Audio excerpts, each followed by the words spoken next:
Assalamualaikum warahmatullahi wabarakatuh. Dan salam sejahtera untuk kita semua. Tanjakan memang menantang, menghadirkan nuansa yang berbeda dalam aktivitas bersepeda kita. Di samping pemandangan yang indah, banyak manfaat lain yang kita dapatkan dengan bersepeda di tanjakan. Tetapi bersepeda di tanjakan dengan variasi kecuraman yang berbeda-beda, di samping menuntut kesiapan fisik yang memadai, pilihan giring sepeda yang diterapkan pun turut mempengaruhi kenyamanan dan keandalan dalam menaklukkan tanjakan. Tingkat kecuraman tanjakan biasanya dikenal dengan istilah gradien. Gradien pendakian mengacu pada kecuraman tanjakan yang didaki pesepeda. Biasanya dinyatakan dalam persentase. Adapun hal yang terkait dengan giring adalah gear ratio dan gear inch. Gear ratio pada sepeda yang memiliki diameter ban yang sama mencerminkan berat ringannya kayuhan. Semakin kecil gear ratio, kayuhan pun semakin ringan. Tetapi bagaimana bila membandingkan sepeda dengan diameter ban yang berbeda? Untuk membandingkan berat ringannya kayuhan, maka yang kita gunakan adalah gear inch. Semakin kecil gear inch, semakin ringan kayuhan, berapapun diameter bannya.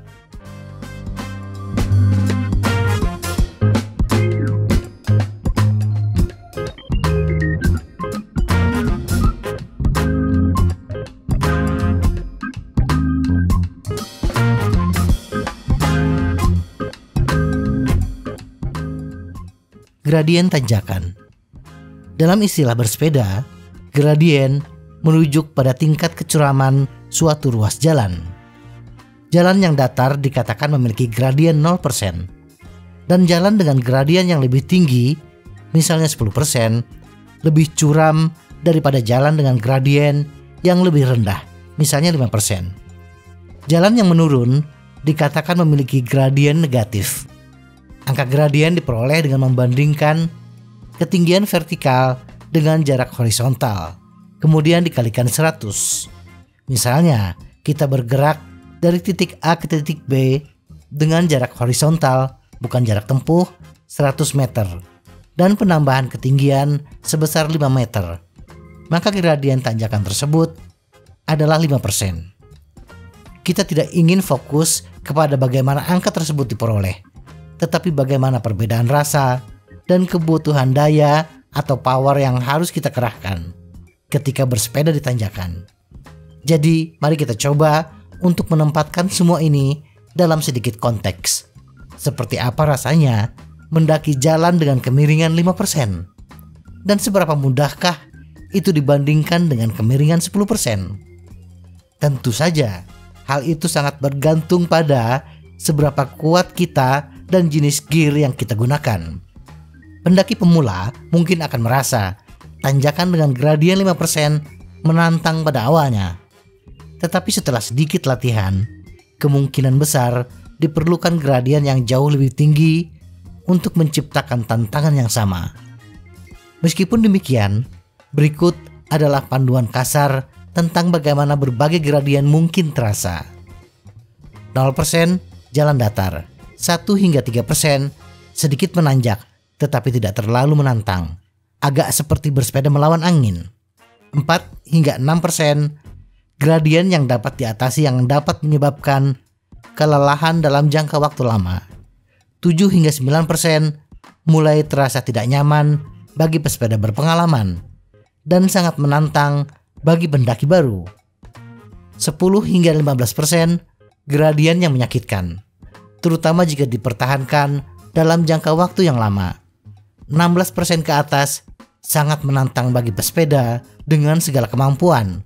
Mempertahankan tanjakan seperti ini dalam jangka waktu berapapun sangat menyakitkan. Bagaimana dengan perbandingan daya atau power untuk beberapa gradien tanjakan?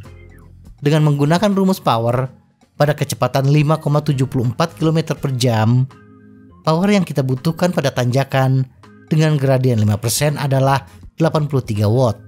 Sedangkan di gradien 10%, kita harus menambahkan power sebesar 79% dari power yang kita kerahkan di gradien 5%, yaitu menjadi 148 watt. 212 watt di gradien 15%, 275 watt di gradien 20%, dan 336 watt di gradien 25%.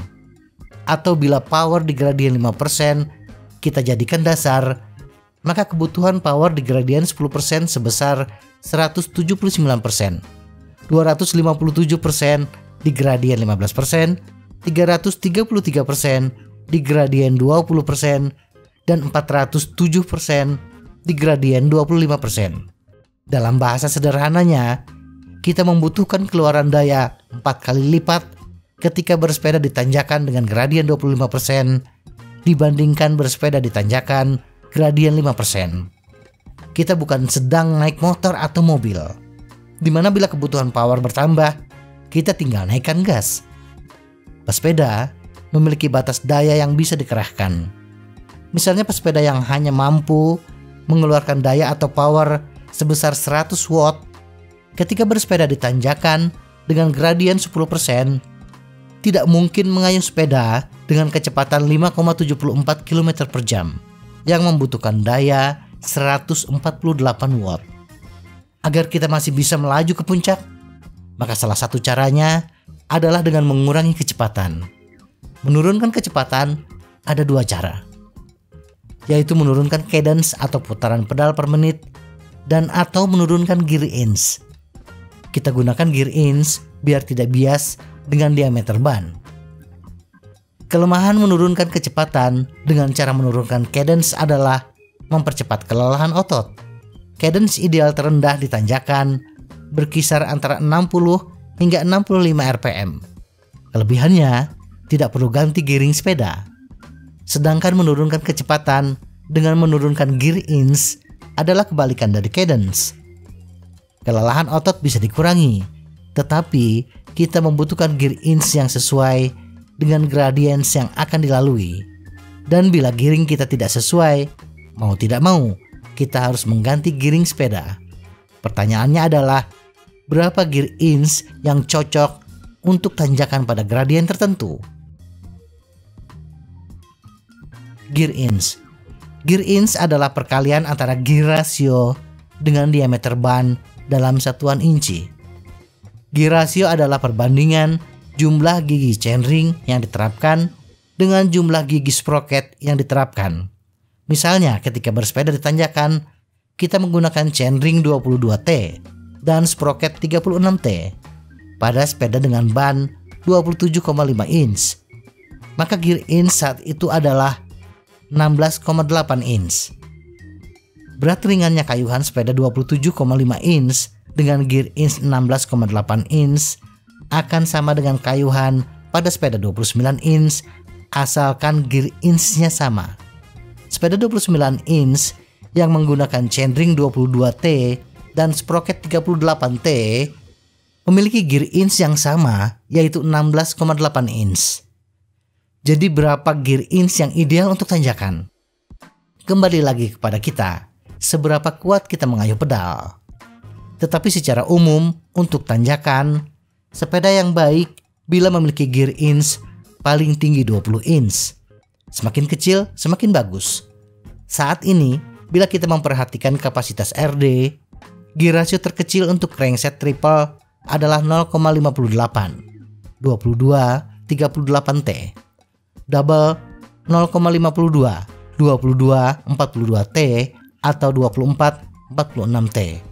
Dan single 0,55, 28-51T. Bila kita menggunakan sepeda dengan ban 26 inch, diameter terkecil MTB, maka gear inch terkecilnya adalah 13,6 inch. Nah, mari kita analisis data power yang dibutuhkan untuk gear inch 13 hingga 20 inch untuk masing-masing gradien 5, 10, 15, 20, dan 25%. Untuk gradien 5%, hampir semua sepeda yang dikayuh dengan cadence 60 rpm asalkan gear inch 20 inch ke bawah tidak terlalu berat, hampir seperti di jalan datar.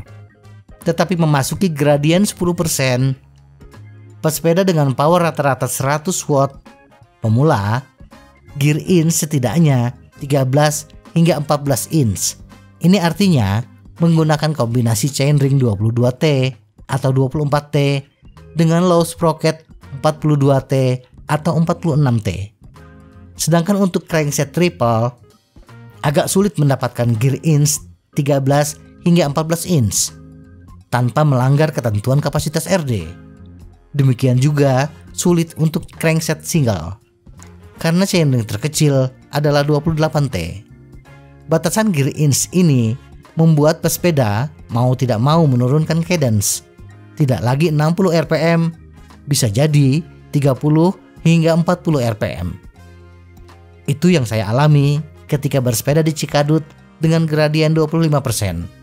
Sedangkan gear inch sepeda saya hanya 17,33 inch yang membutuhkan power sekitar 285 watt. Cadence harus turun ke 43 rpm agar kecepatan menjadi 3,44 km per jam dengan gear inch yang sama untuk mempertahankan power sekitar 200 watt. Itu pun ngos-ngosan. Nah, adapun untuk gradien 15% bagi pesepeda amatir dengan power rata-rata 200 watt relatif mudah. Tetapi bagi pemula harus menurunkan gear inch yang terkecil 13 inch. Sedangkan untuk gradien 20 hingga 25%, gear inch yang cocok untuk amatir 15 inch untuk gradien 20% dan 13 inch untuk gradien 25%.